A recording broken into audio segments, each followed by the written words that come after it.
A ver, en primer lugar va a intervenir Isabel Salama, quien agradezco una vez más su presencia, porque ella aceptó, sin dudarlo, ser la que prologara el libro. Ella es la directora del máster de Eneagrama Relacional, de Inteligencia Relacional con el Eneagrama, que acabamos de terminar los módulos, pero ya está empezando otra promoción y creo que es la sexta o la séptima que se ha hecho ya, ¿no?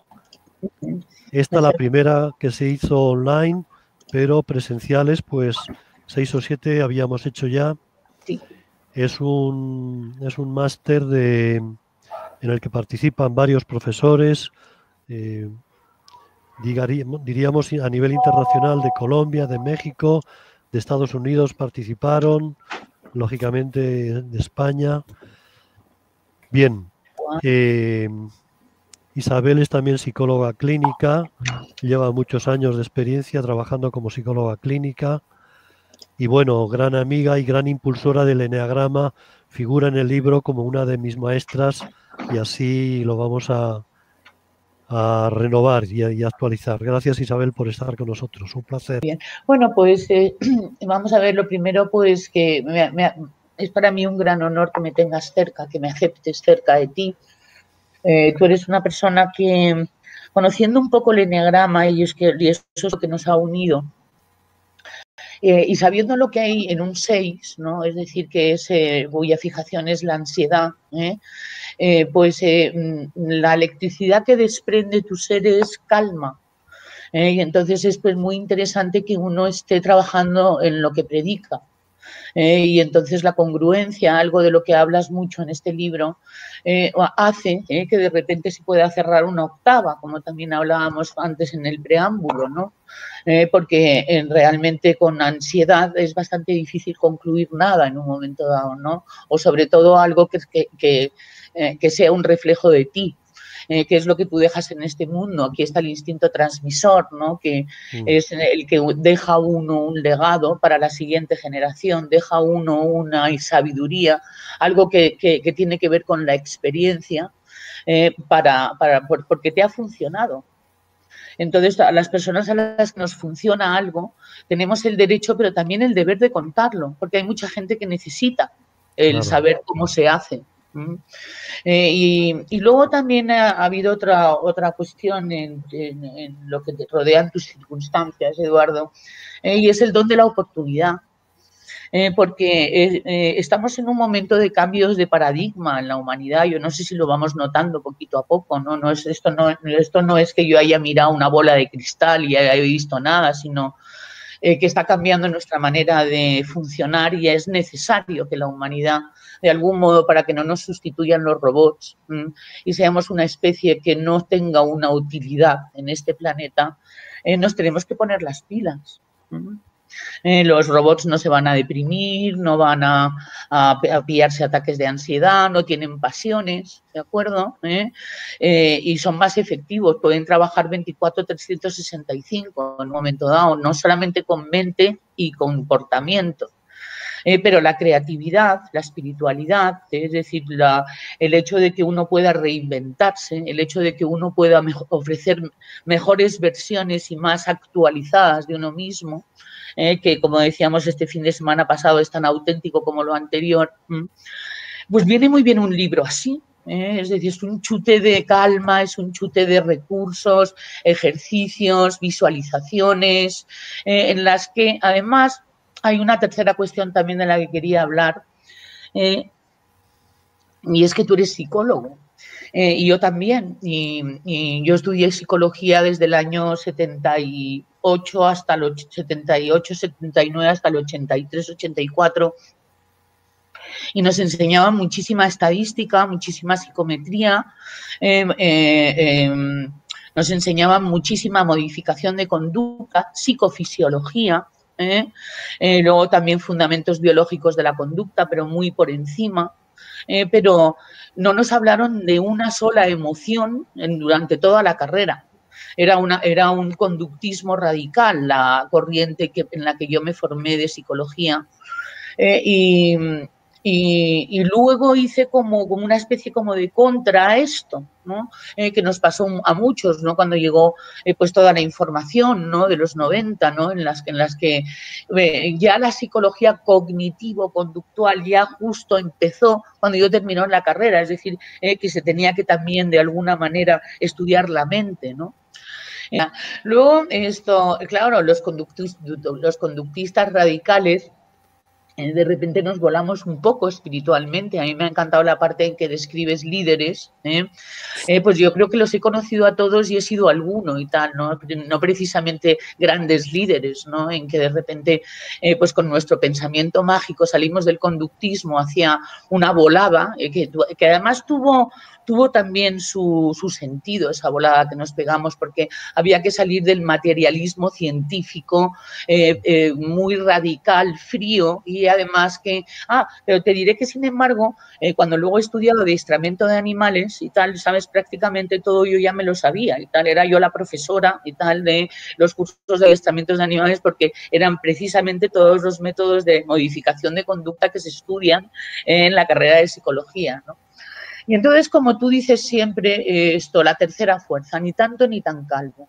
Vamos a ir poquito a poco viendo nuestro comportamiento del que hablas. Además, introduces unos capítulos sobre focusing que me han llamado tanto la atención, que has visto que te he organizado un curso para yo ser alumna, y además vamos a ir muchos a escucharte, porque efectivamente, tanto espíritu, tanta mente, tanta emoción, de repente hemos perdido contacto con el cuerpo y hemos perdido contacto con nuestro comportamiento. Entonces me ha encantado toda la parte en la que haces esta disección, ¿no? Cuerpo, conducta, comportamiento, cómo te comportas, ¿no? Luego, pues la parte de la gestión emocional. Es muy interesante saber qué nos vienen a decir las emociones, desde cualquier punto de vista. Yo lo he visto en muchos autores. Las tuyas se caracterizan por ser muy sencillo. Cualquiera lo puede entender y eso es una maravilla, ¿no? Porque a veces te metes unos chutes de inteligencia emocional con emociones que al final no sabes ya ni qué son las emociones, ¿no? Entonces es muy interesante hacer llegar un mensaje claro y sencillo. Con respecto a la reprogramación mental, hombre, pues claro que sí, y además aceptando nuestras diferencias, ¿no? Porque es un libro de psicología diferencial. Y es que la psicología diferencial yo no la escuché prácticamente hasta que me hice un curso de psicoanálisis. Quiere decirse que en la facultad solamente aprendimos psicología general.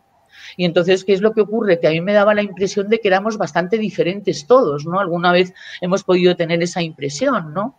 Entonces, esas utopías que estudiábamos de Skinner y tal, para que fuéramos incluso todos hasta vestidos de la misma forma, para que todo fuera muy formalito, a mí me parecían pesadillas y películas de terror, ¿no? Entonces, esa parte y tal, bueno, pues nos la ha dado el eneagrama.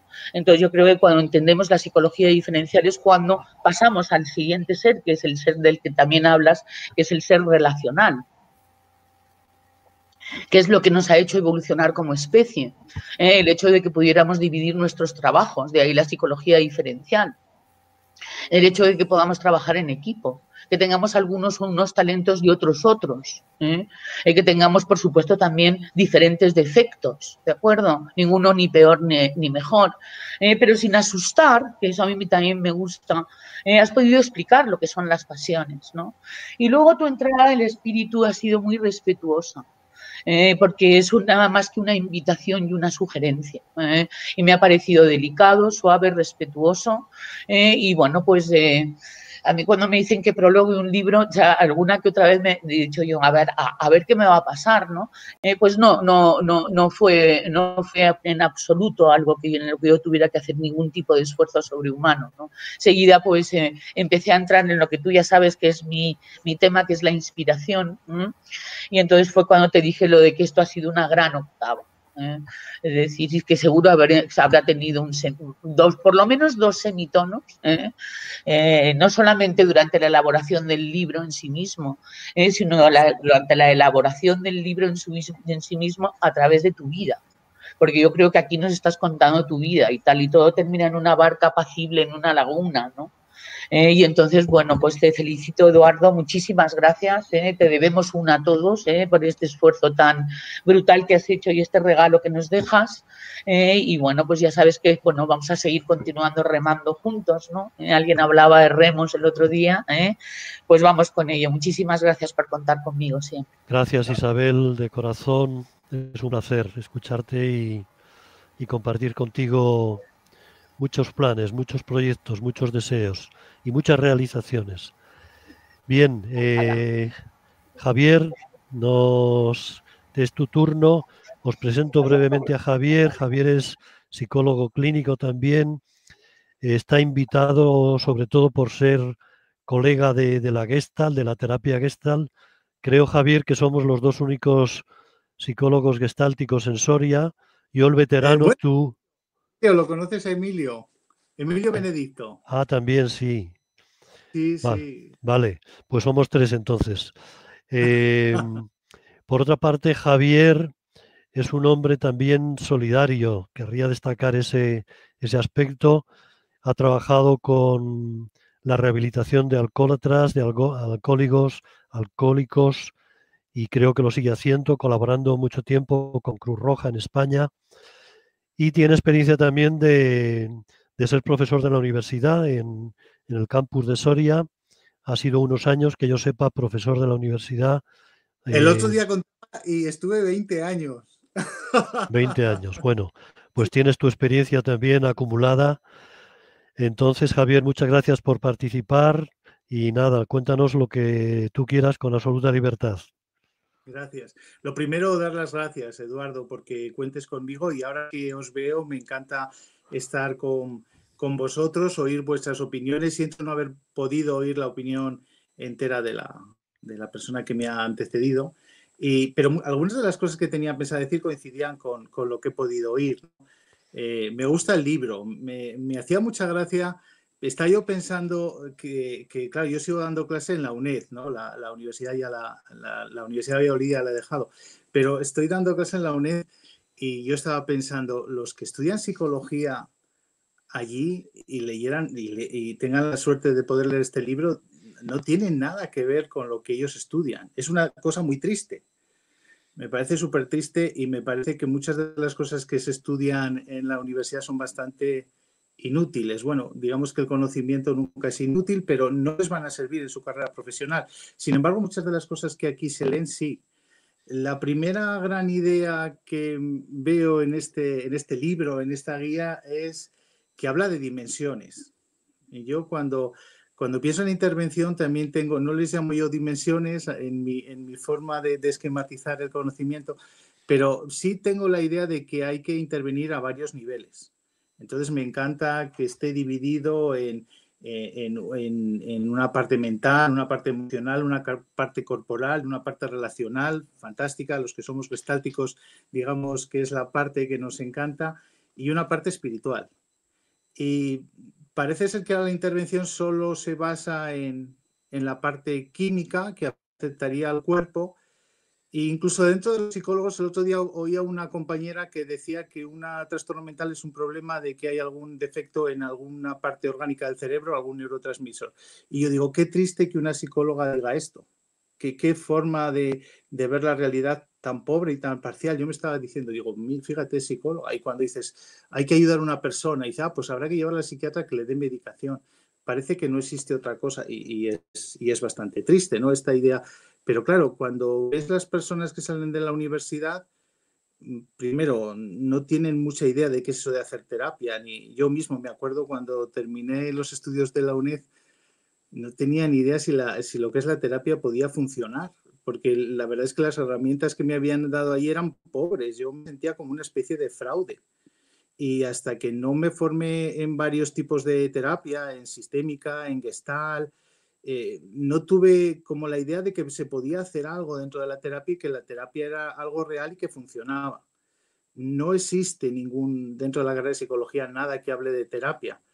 De lo que se habla, por ejemplo, de terapia gestal es en historia de la psicología, y además lo que se dice es incorrecto. El psicoanálisis es algo como prohibido y algo como como farragoso, no científico, por supuesto, y entonces tiene que estar fuera del conocimiento, ¿no? Casi tiene que estar vetado con el conjunto de las pseudociencias, ¿no? Y claro, es una alegría poder leer un libro que además habla de cosas que un estudiante de psicología no ha oído hablar en su vida, ¿no? La terapia gestal, el focusing, el enneagrama, la psicología humanista, la relación de ayuda, el psicoanálisis, y luego un montón de conceptos que son muy interesantes poderlos tener todos compilados, como son la autoestima, unas ideas sobre empatía y otra serie de conceptos que está muy bien que estén todos reunidos y de una forma tan clara. Sí, no quiero hablar demasiado, y también me había propuesto no ser demasiado crítico ni con la universidad ni con la psicología de ahora, aunque me parece muy triste, pero ¿qué vamos a hacer? No me quiero poner en modo negativo. Si me dicen, por ejemplo, para ser positivo, que me ha impresionado del libro, yo diría el gran trabajo que tiene de ordenarlo, de recopilarlo, de que sea tan sencillo de leer, de tanta información que hay, de tan bien estructurada, de puesta por niveles. Eso me parece un gran trabajo y una gran obra. Y luego, por otra parte, algo que no me di cuenta hasta que llevé unos cuantos años trabajando y asistiendo a cursos, que es la generosidad.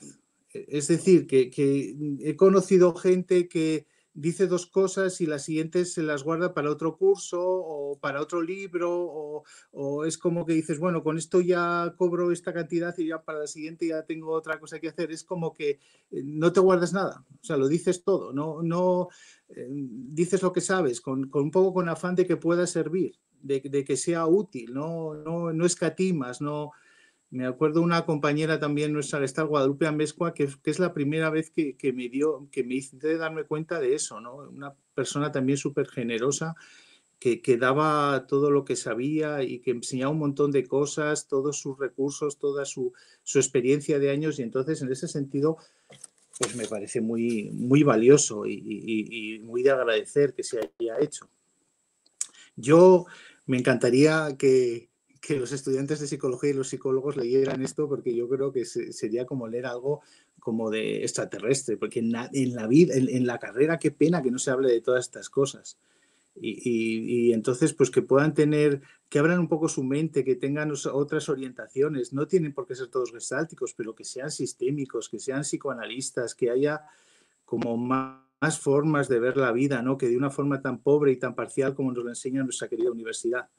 Y que la psicopatología únicamente es una clasificación de personas para clasificarlas en personas para poderles dar pastillas, ¿no? De más formas, ¿no? Tú tienes este trastorno, te corresponde en eso se ha convertido la psicopatología, ¿no? No nos encargamos de la experiencia psicótica ni de la experiencia de las personas con trastornos mentales.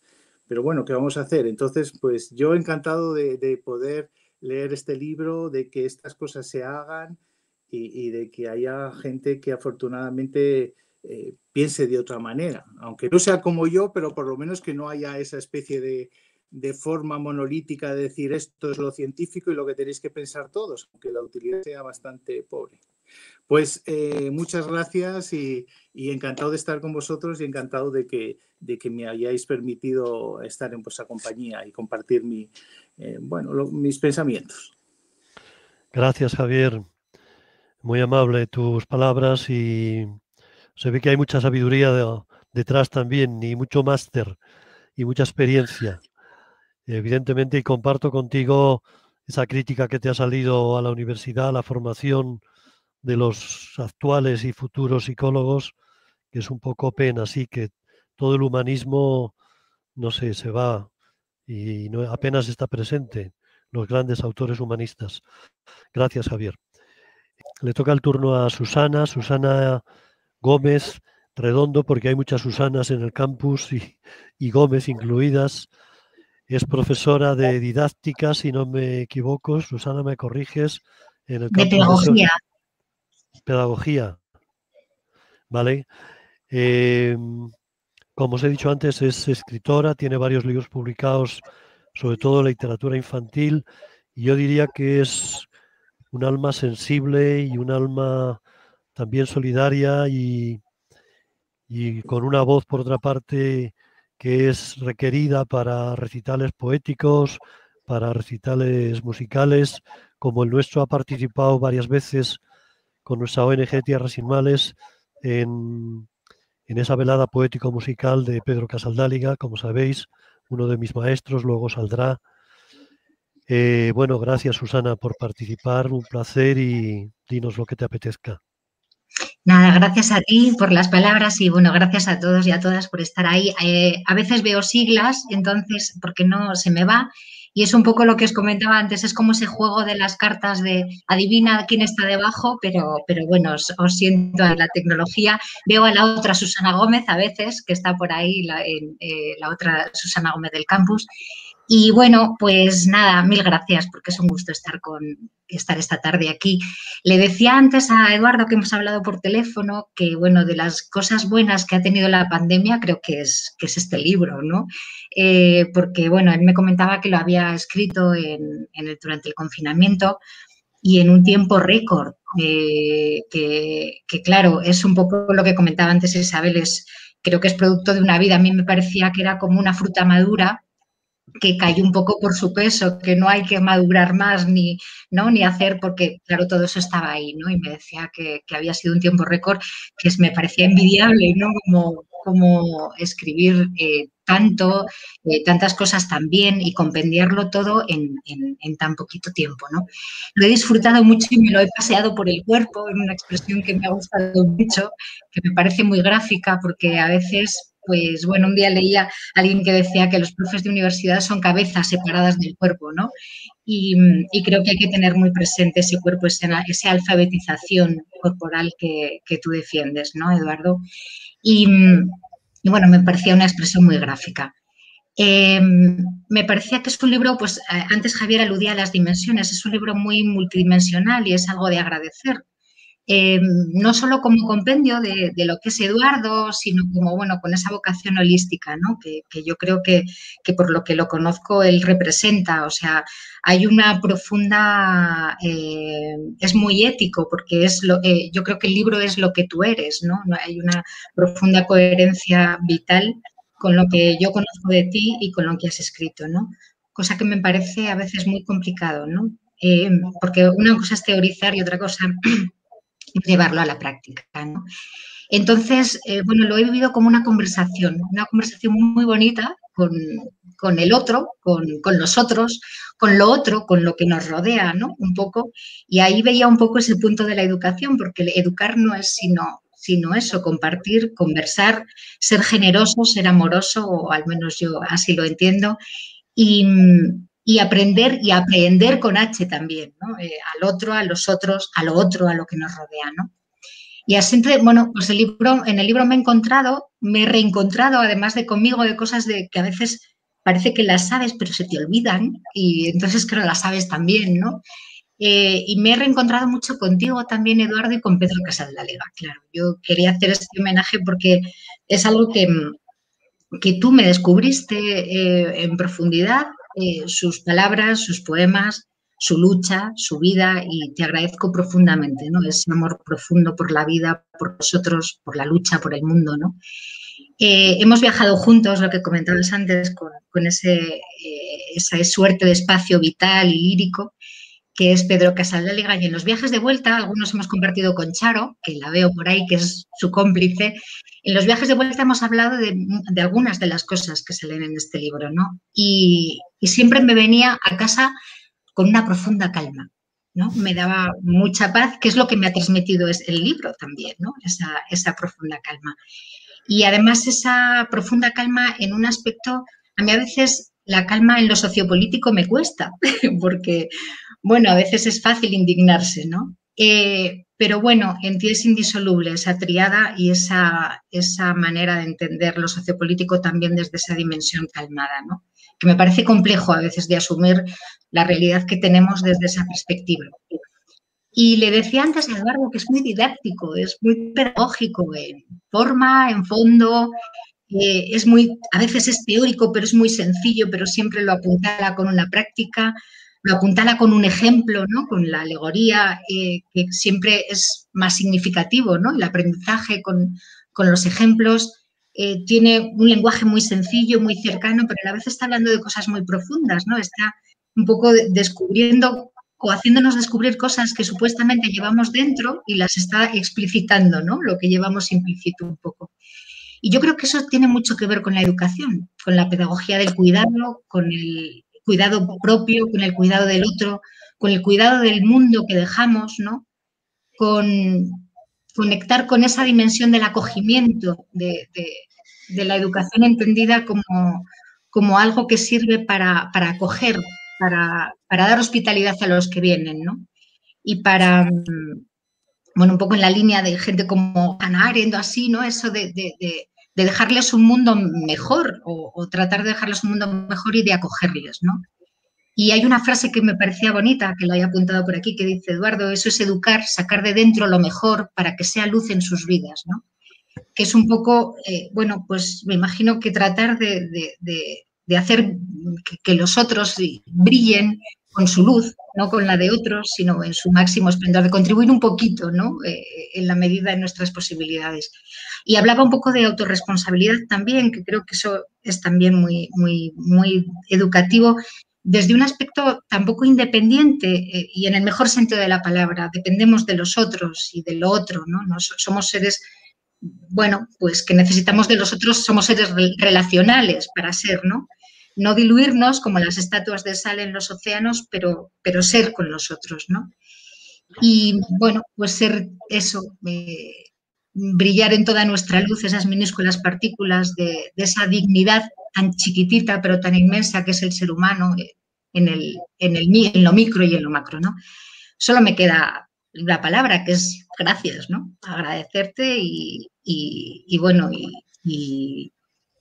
y que lo seguiré disfrutando porque creo que es un libro de vez en cuando para releer, ¿no? No solo dejarlo y ya está en la estantería, que coja polvo, sino de vez en cuando volver a él. Bueno, gracias, Susana. Seguiremos compartiendo viajes, quizá, veladas poético-musicales, reuniones en el campus buscando la educación holística de los universitarios, proyectos, ilusiones, etcétera. Muchas gracias por estar aquí. A ti. Bueno, y ahora me toca a mí, que voy a intentar transmitiros un poco, presentaros lo del libro. ¿Lo veis? Sí, se ve. Vale.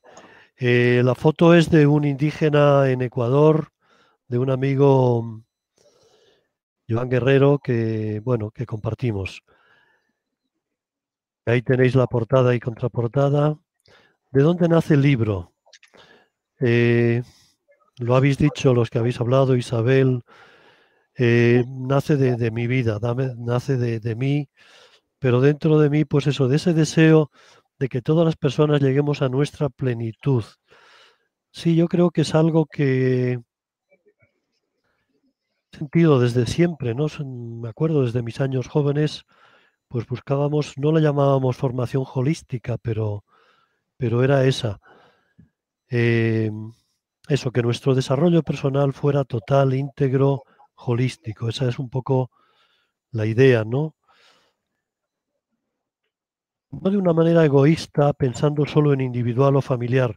Yo a veces en congresos o en reuniones de terapeutas suelo decir que tenemos el peligro los psicólogos y terapeutas de hacer personas todavía más narcisistas, es decir, tienen problemas, depresión, ansiedad, no sé qué, hacen terapia, se sienten mucho mejor, qué bien estoy, todo funciona mejor, pero no salgo de mi ego o a lo sumo de los míos, ¿no?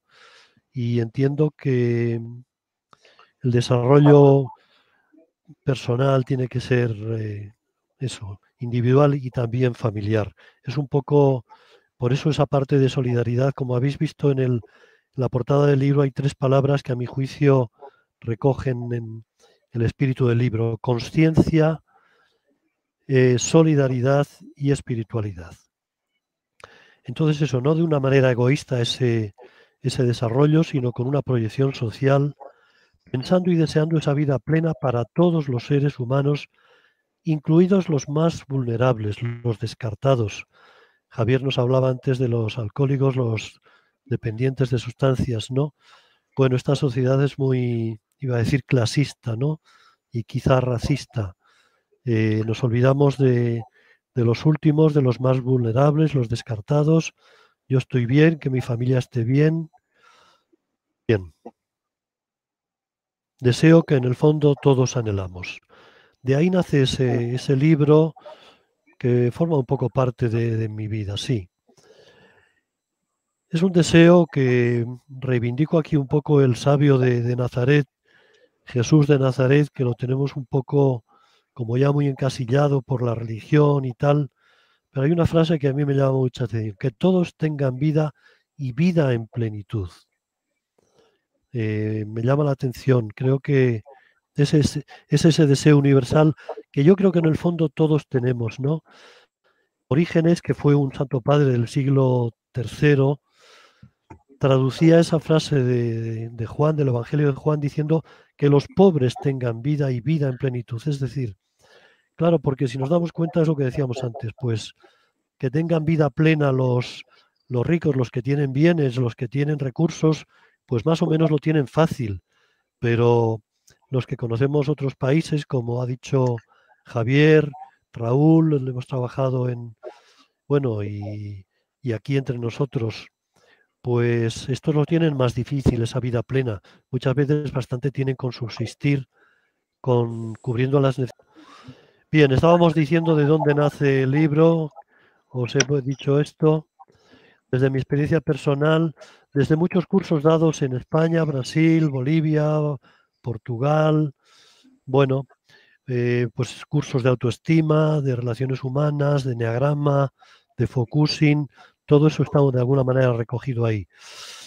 Nace también de los grandes maestros y maestras que he tenido, lógicamente. Luego saldrán, pondré nombres, entre ellos está Isabel Salama aquí que nos acompaña. Yo diría mi gran maestro y al que le dedico el libro, además de Charito, mi cómplice, pues Pedro Casaldáliga, porque yo creo que he tenido la suerte de convivir con él, una relación de 20 años, hemos convivido en su casa, Charo y yo, y me ha llamado la atención, aparte de su poesía, su lucha y tal, las cualidades humanas como persona de Pedro, y por eso el gran maestro que es, luego hablamos un poquito más de él. Aviso a lectores, lo digo en la introducción del libro, me parece importante y lo suelo decir en los cursos, no aceptes nada de lo que yo diga aquí porque yo lo diga. Es decir, espíritu crítico a la hora de leerlo y atención a tu maestro interior, atención a tus tripas, escucha tu cuerpo y de lo que yo diga, de lo que leas en el libro, si te hace eco en tu interior, si algo te dice que es por ahí, pues hazle caso a tu interior, a tu maestro interior y a lo que la experiencia te diga. Bien, es un poco desde dónde está escrito el libro. Como os decía, la idea del libro es las dimensiones del ser humano, los niveles que decía Javier. He hecho esta espiral ahí un poco, como veis, muy artesanal y una flecha de dirección que quiere decir que todo está relacionado con todo, el cuerpo, con la mente, con la emoción, con el espíritu, con la vida social, con el comportamiento, con la conducta. Somos uno, somos una unidad, pero una unidad que tiene vocación de crecimiento, una unidad que es como una semilla que quiere crecer.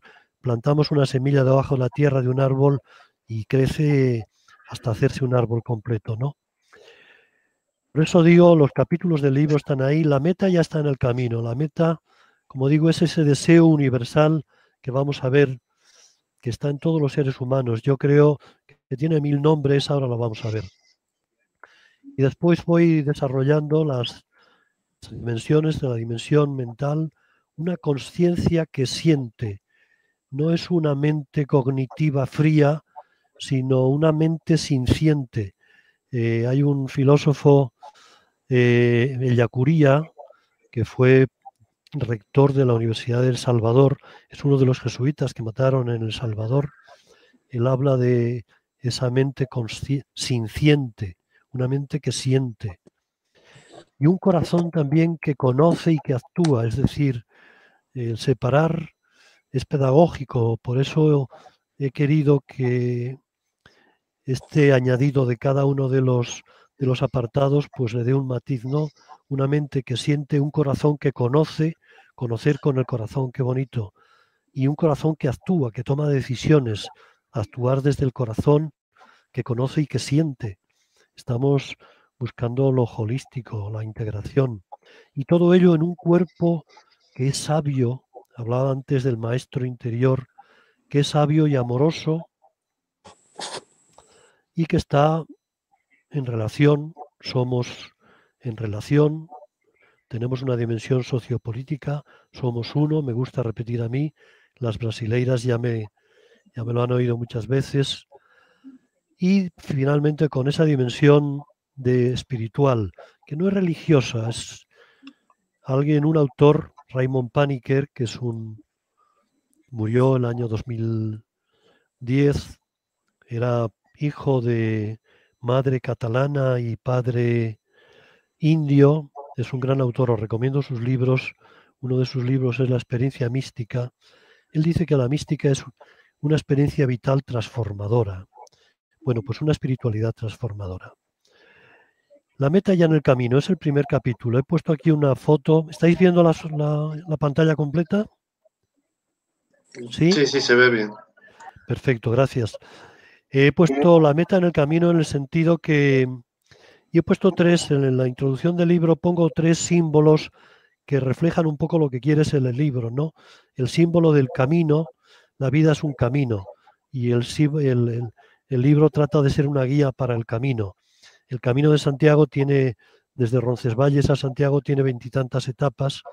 Ahí estoy yo, es una foto mía, por Galicia, caminando, como veis, con chubasquero, quizá después de una buena chupa.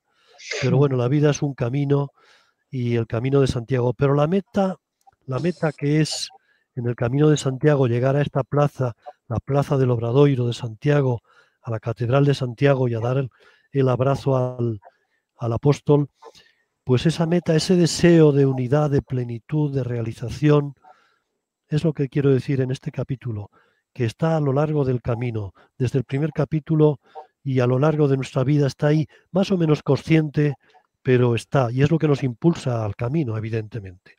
Entonces, un símbolo del libro y de la vida es el Camino de Santiago, que si no lo habéis hecho, os invito a hacerlo porque es una experiencia también imborrable y transformadora, diría yo. Otra imagen que simboliza lo que el libro quiere y pretende es la subida a la montaña. La subida, ahí tenéis esta imagen. Como sabéis, los místicos lo han explicado esto. Un místico clásico, San Juan de la Cruz, tiene un libro que se titula La subida al Monte Carmelo, ¿no? La noche oscura. Pues es un símbolo también de nuestra vida. La montaña es difícil, tiene momentos de cansancio, calor, pero cuando llegas arriba, pues tiene recompensa. Pero es curioso que lo mismo, la meta está en el camino. En la mente de estos caminantes, de estos montañeros, está la cima de la montaña, como en nuestra mente está el deseo de esa plenitud. Y finalmente la tercera imagen, aquí permitís que haga propaganda de mi tierra, es el castillo de Almenar, mi pueblo, que está bastante conservado, como sabéis, pero la casa es un símbolo también, construcción de una casa, de un castillo, es un símbolo del psiquismo humano, ¿no? De la casa interior. Y Santa Teresa, otra mística, como sabéis, tiene uno de sus libros, quizá el último, El castillo interior o las moradas, pues coge el símbolo del castillo para explicar lo que es el ser humano y curiosamente habla de 7 niveles, de la 7ª morada, que es la última, la culminación. Bien, os decía que he escrito esto desde mis maestros, ahí nombro algunos, Tomás Malagón, Tony de Melo es un jesuita que murió ya, pero que hizo síntesis entre el pensamiento occidental y es indio él. García Monge todavía vive, un gran terapeuta. Carlos Alemany es quien introdujo el focusing en España, fue mi maestro en focusing. Rogers, Carl Rogers, un gran psicólogo americano que nos hablaría, saldrá después, y Gelding están muy presentes. Gelding es el padre, digamos, del focusing, que ya habéis nombrado algunos. Maslow, Claudio Naranjo, el eneagrama, Pedro Casaldáliga. En varones, pero grandes maestras he tenido también Ángeles Martín, fue mi maestra de Gestalt. El IPG es el Instituto de Psicología Gestalt de ella, donde yo he sido profesor también de formador de terapeutas de la Gestalt y lo sigo siendo. Ada López, mi terapeuta gestáltica. Maite Melendo, que para mí fue la que introdujo, a mí me presentó el eneagrama en España. Y después, lógicamente, Isabel Salama, que es la que cogió la bandera.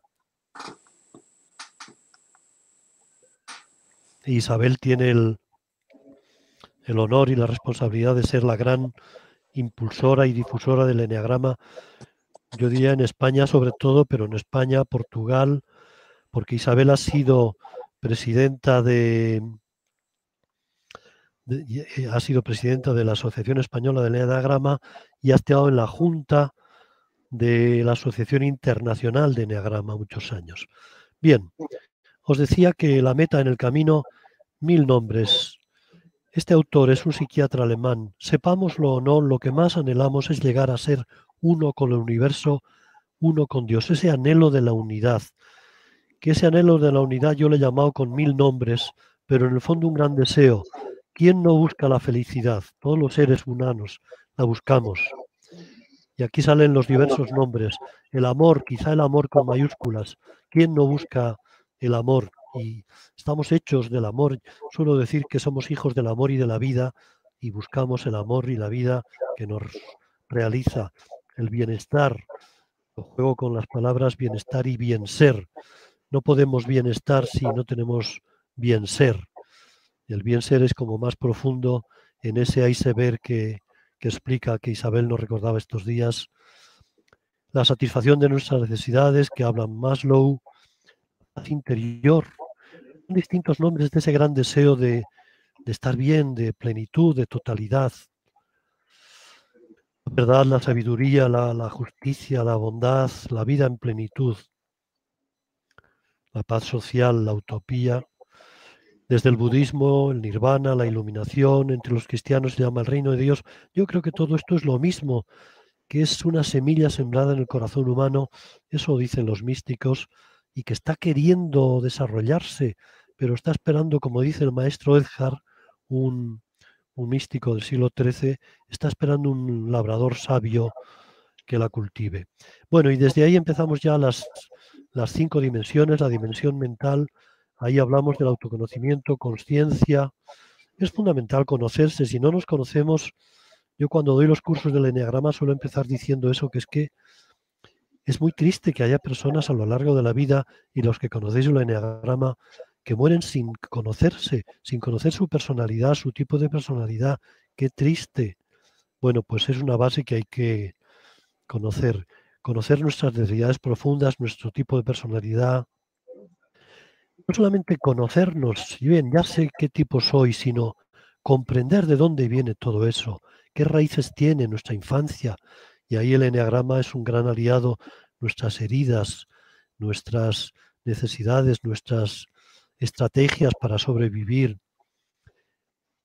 Autoconocimiento, autocomprensión, autoaceptación. Tenemos que llegar a aceptar quiénes somos, cómo somos, de dónde venimos. Hay gente que se conoce, que comprende, pero le cuesta años aceptarse. Y otro paso todavía más, hacerse responsables de la propia vida. Autorresponsabilidad, fundamental. Yo creo que aquí se da un hándicap, por lo menos en mi experiencia como terapeuta. La gente acude a terapia quejándose, no es feliz, estoy deprimido, no sé qué me pasa, la culpa la tiene la mujer, los hijos, el jefe, todo por fuera. Ese camino de autoconocimiento lleva a un momento en que la persona se hace responsable de su vida. Te han tocado unas unas cartas, juega con ellas, eres el único responsable de tu vida y de tu felicidad, ¿no? Todo eso es el darse cuenta, el mindfulness, que se llama ahora, la atención plena que han los budistas, ¿no? Y todo eso es la base un poco de nuestra autoestima, ser amigo de ti mismo, quererte, estar a gusto contigo, ser tu mejor amigo, tener paz interior. Esta es la base. Un autor, Branden, uno de los autores mejores de autoestima, dice que la autoestima es la base de la salud mental. Y yo creo que sí, que es así. Entonces, ¿cómo cultivar la autoestima? Eso sería un poco la parte de la dimensión mental. Digo, entonces, otra dimensión del ser humano fundamental, la dimensión emocional. Las emociones, yo suelo decir que somos eso, analfabetos emocionales y superanalfabetos corporales. Entonces, tener inteligencia emocional es fundamental para poder llegar un poco al equilibrio emocional. Aquí le debemos el gran aporte a Goleman. Como sabéis, Daniel Goleman hace 20, bueno, ya algo más, quizá 30, 40 años, que empezó a hablar de inteligencia emocional y hoy, gracias a Dios, se admite en la comunidad académica, ¿no? Para llegar aquí a tener una gestión de nuestras emociones, saber qué mensaje nos dan las emociones. Todas las emociones son buenas, la tristeza, la rabia, la envidia, los celos, porque todas tienen un mensaje positivo para nosotros. El problema es que no sabemos leerlo y no sabemos gestionarlo. Bueno, pues hay que trabajar todo eso. Y aquí hay 3 actitudes fundamentales que Carl Rogers, uno de los maestros, como os he dicho, decía que son fundamentales para que todas las relaciones humanas funcionen. Una de ellas es la congruencia, ser auténtico contigo mismo, ser tú, que haya coherencia entre lo que piensas, lo que sientes y lo que vives. La empatía, la comprensión empática del otro, ser capaz de meterse en el corazón del otro, sentir lo que siente, cuál es su sentimiento dominante, sus emociones dominantes. Y la escucha activa es fundamental y respuestas enriquecedoras. En el coaching se trabaja mucho este aspecto muy bien. Y la aceptación incondicional, que tiene que ver con el respeto, con la acogida del otro incondicional. Es decir, saber gestionar nuestro mundo emocional, un corazón que piensa y que actúa, es fundamental. Otra dimensión, la dimensión corporal. Bueno, ahí como veis he puesto a mi maestro, uno de mis maestros, Pedro Casaldáliga. ¿Por qué? Porque he puesto en el cuerpo, cuando es un místico, cuando es un poeta, porque como veis su cuerpo es frágil. Claro, esta foto ya tenía los 80 y tantos años, pero expresa ternura, expresa respeto, acogida a este líder indígena. Él ha trabajado mucho con los indígenas. Bien, en esta dimensión corporal, ¿qué tenemos que trabajar? La sabiduría corporal organísmica. El cuerpo es sabio. Os animo a que hagáis el curso de focusing que Isabel os anunciaba para descubrir esta sabiduría corporal. El cuerpo nos habla y cuando no le hacemos caso nos grita, y a veces nos grita con un cáncer, con un accidente, con una enfermedad paralizante. Qué pena que no sepamos escucharle y aprender este sabio interno, ¿no? Tu cuerpo es tu amigo, tu maestro interior. Tenemos que llegar a ellos. Invito a, porque se ha trabajado mucho las emociones, el aspecto comportamental, pero esto del cuerpo, la verdad es que se ha trabajado bastante menos y tenemos una gran herramienta que es el focusing, como os estoy diciendo.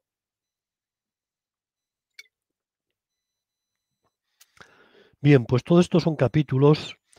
El cuerpo lo relaciono con tu eneatipo. Eneatipos son los tipos de personalidad del eneagrama, y con la espiritualidad en diálogo.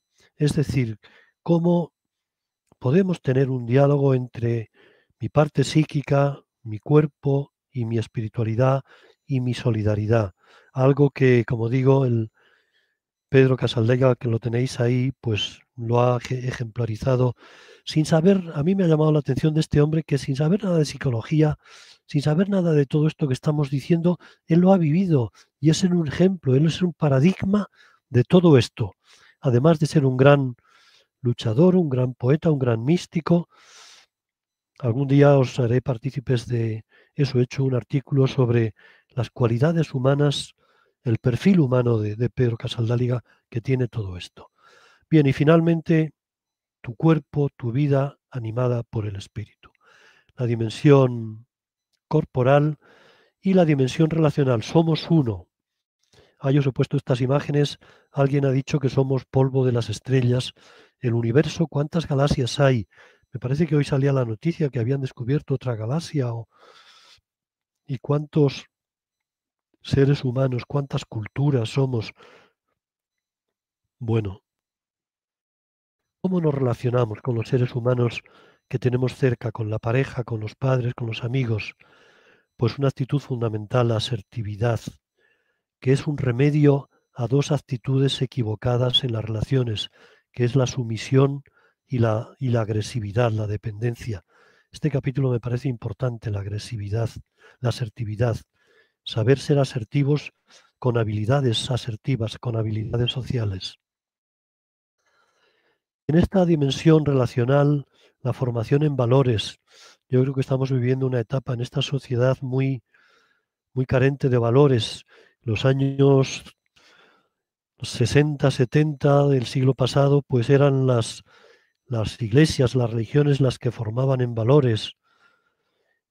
Ahora han estado en crisis, como vemos después, y ahora yo creo que hay una gran crisis de valores. Y lo que decía Isabel, me parece, o Susana, tenemos el peligro.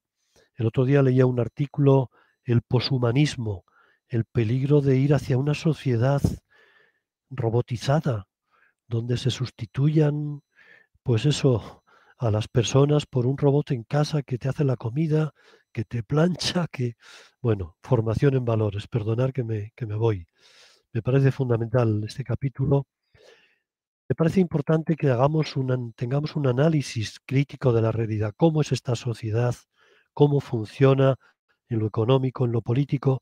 Claro que cada uno tenemos un análisis, una visión, pero cuanto más certera sea, mejor. Para esto utilizo en el libro algo que me parece muy lúcido de Claudio Naranjo, pero que veo que la comunidad del Eneagrama Isabel lo ha trabajado poco, es el Eneagrama de la sociedad. Yo he dado cursos de estos en Brasil y me parece importante porque Claudio habla males del mundo, males del alma, y lo que hace es cómo desde las pasiones de la envidia, la rabia, la gula, todo eso se trasluce en la estructura del mundo, bueno, y se hace un análisis desde ahí. Un capítulo muy interesante para ser contrapuesto con otros valores para la transformación social, que también de alguna manera Naranjo lo plantea y yo he enriquecido con otros autores, en concreto con un autor importante que ha sido otro de mis maestros, aunque no lo he citado, Leonardo Boff, como sabéis, que es un teólogo brasileiro, bueno, de fama mundial. Para terminar esta parte de la dimensión relacional con viejos y nuevos liderazgos, yo creo que hay una crisis de liderazgo. ¿Qué líderes tenemos? Los que vemos en los partidos políticos, estamos ahora con los tránsfugas que por un plato de lentejas o por un salario de una poltrona de ministro de no sé qué o de consejero de no sé qué, se venden, cambian de color, cambian de ideología.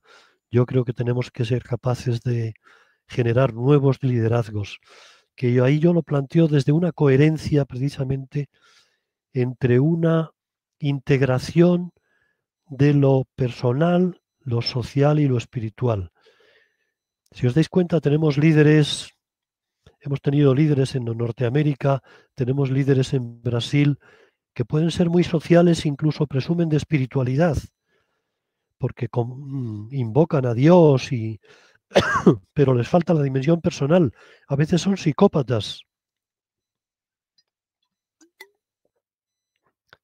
No sé si estaréis de acuerdo conmigo, no quiero nombrar a nadie, pero creo que viendo la televisión, pues en la mente nuestra está. Entonces creo que tenemos que ser capaces de dar a luz nuevos liderazgos desde esta integración de todas las personas.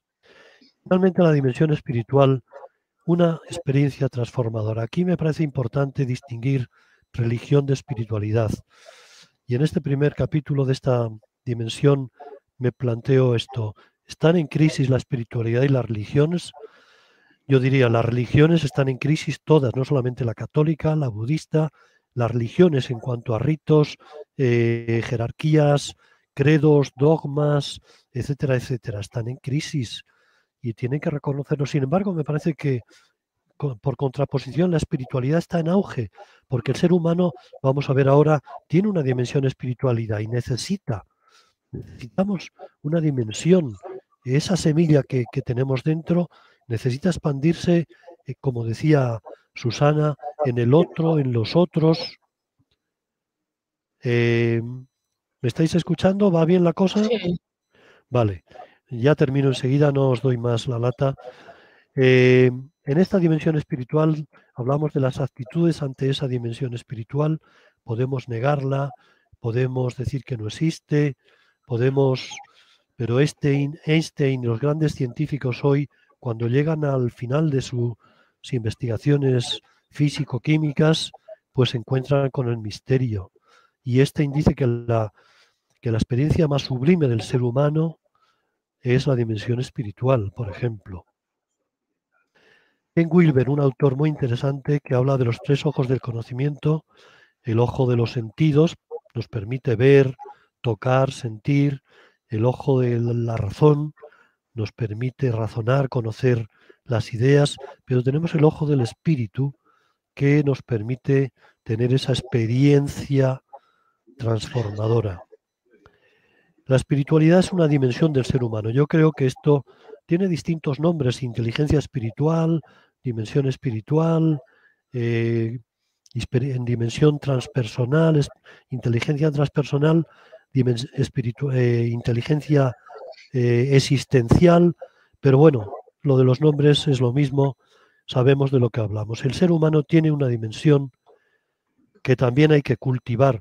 Y yo me pregunto, tenemos aquí 2 profesores de universidad o más, si queremos formar seres humanos completos, esta dimensión no se cultiva, ¿no?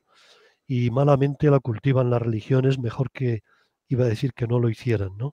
Porque están consiguiendo lo contrario. ¿Qué es la dimensión? ¿Qué es esa espiritualidad? Se profundiza. Y finalmente termino con una propuesta, sí, una espiritualidad laica, es decir, no dependiente de iglesias, de jerarquías, de credos, pero que sea humanista, potenciadora del ser humano y que sea solidaria, es decir, que tenga en cuenta a los marginados, a los dependientes, a los descartados, a los últimos. Si es verdadera espiritualidad, lo va a tener en cuenta sin forzarlo, porque esa espiritualidad lleva a la experiencia de unidad. Somos uno. Termino con el epílogo. Querido lector, espero que este libro te ayude a realizar el camino desde tu ego a tu esencia, que es unidad, armonía, belleza. Todo esto son experiencias que podemos tener en la vida si somos capaces de hacer ese camino desde el ego a nuestra esencia. Eso, y que tengamos experiencias cumbres, transformadoras, que quizá las hemos tenido. Puede ser, a mí me transforma ver la sonrisa de un bebé. No sé, vuestras experiencias cumbre, ver un atardecer, ver el océano bravo, escuchar un poema. Son experiencias del ser, experiencias de plenitud, experiencias de ser uno con el uno. Me imagino que los que habéis sido padres y madres o abuelas como Isabel, pues contemplar un nieto, una nieta, un hijo, es una experiencia cumbre que te hace sentirte uno con el uno en totalidad. Yo creo que tenemos que reivindicar estas experiencias. Bueno, y que estas experiencias sean luz que ilumine tu vida. Tenemos mucha ansiedad, mucha depresión, mucho estrés. Bueno, yo creo que hay que darle un poco de estos condimentos al ser humano, al hombrecito de nuestros días también. Y si somos así, pues lógicamente somos luz y vida para todos, incluidos los más vulnerables. Podemos llegar a ser ese ser en plenitud, que es el título del libro al final. Termino con algunas. Raúl me invitó a poner el libro en 3 párrafos, aquí lo tenéis. El libro Ser tú en plenitud desarrolla las dimensiones mental, emocional, sociopolítica, espiritual del ser humano, con ejercicios para su desarrollo, con técnicas de la psicología humanista. Es un enfoque holístico. Además de la autoconciencia para el desarrollo, insiste en la solidaridad y el cultivo de la espiritualidad laica humanista para el camino hacia la plenitud del ser. Yo creo que este segundo aspecto es algo específico de este libro, porque hay muchos libros, como sabéis, de autoconciencia, de espiritualidad, incluso de solidaridad, pero que integren todo eso de una manera holística. Yo sinceramente no he visto muchos. El texto en clave experiencial es fruto de toda una vida personal y profesional, como habéis dicho, dedicada al servicio y desarrollo humano pleno, con una clara mirada en los sectores más vulnerables y olvidados. Bueno, algunas frases. Gandhi: si quieres cambiar el mundo, cámbiate a ti mismo. Como sabéis, Raúl, yo y otros que estáis muy cerca, pues trabajamos con una ONG, Tierras y Males, hace mucho tiempo, de la cual es presidente Pedro Casaldáliga. Le hemos hecho presidente in eternum. Yo suelo repetir esta frase en estos ambientes de sociales, porque la gente quiere cambiar el mundo, pero no se cambia a sí mismo. Pues tenemos asociaciones presididas por personas muy desequilibradas. Confucio: un buen líder sabe lo que es verdad, es decir, es auténtico. Un mal líder sabe lo que se vende. Es los líderes que estamos viendo, ¿no?, en nuestro panorama sociopolítico todos los días. Lo que se vende es: me cambio la chaqueta. Dalai Lama: la espiritualidad es aquello que produce en el ser humano una transformación interior. Esa es la espiritualidad, no es ir a misa, es un cambio de la persona. Y si no hay un cambio, por muchos devociones y por muchos, es mentira, es un rito, es superficial, es una cáscara. Y finalmente la frase de Pedro, la frase que colocó a esta foto de la portada: es la tierra a mis pies y yo en sus brazos, es el cielo en mis ojos y yo en su niebla, somos Dios, yo y el mundo en el misterio. Pedro Casaldáliga. Y finalmente, permitirme que termine con un poema que se me ocurrió hace ya unos cuantos años. Lo tenéis en el libro al final, en los anexos. Atrévete a ser tú, a pensar por ti mismo, a sentir lo que sientes, a decir lo que piensas, a hacer lo que quieres. Como veis, va a pensar, sentir, decir, hacer, a tomar las riendas de tu destino, a vivir y a convivir, a vivir como te gusta, a convivir con quien elijas. Una serie de nos, asertividad. No seas lo que otros quieren, no hagas lo que otros esperan, no permitas que te moldeen nadie, ni siquiera a Jesucristo ni Buda. No imites a otros modelos, no hay que imitar a nadie. No envidies otras personalidades. Sí, observa, aprende, dialoga con todos, evidentemente, pero termina asimilando, incorporando, personalizando. Es decir, atrévete a ser tú, pero sé plenamente tú, enteramente tú, libremente tú, auténticamente tú. Eres único, irrepetible, original, maravilloso. Solo así serás feliz. Nos jugamos nuestra felicidad y la de la que nos rodean. Solo así invitarás a que los otros se decidan a ser ellos mismos también, a ser libres, a que se atrevan a ser quienes son, y así ayudarás a los demás y aportarás tu granito de arena a la tarea común. Solo así brillará en tus ojos y en tu vida el ser que habita en ti. Todos anhelamos, estamos llamados a esa vida en plenitud. Es tarea, responsabilidad de todos, para todos y con todos. Somos uno. Muchas gracias.